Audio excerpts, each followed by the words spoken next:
A perspective, because that's a very old paradigm and a fixed mindset that people are saying, forget it, forget that. It's not if we're smart, it's how each of us are smart. And that's a very different shift.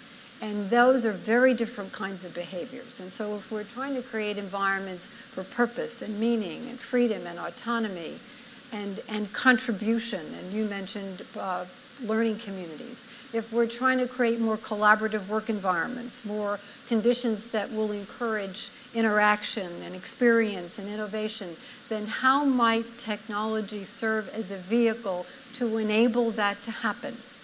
MOOCs were destined to fail because they started from a wrong premise. They are automating an old paradigm. Why would you want to automate an old paradigm? We're talking about something fundamentally very different. So let's ground ourselves in the kinds of learning that we want to develop among learners of all ages, and then say, what do we know about technology that can really advance that? Gaming is a very great example, as is the capacity for global collaboration. When I see my kids talking to kids from China who are sending research to Virginia because the lab is there, and then the Chinese will analyze it and get back to IMSA kids because they're the most innovative thinkers. That's something that could not happen without technology. But it's around the right kind of learning.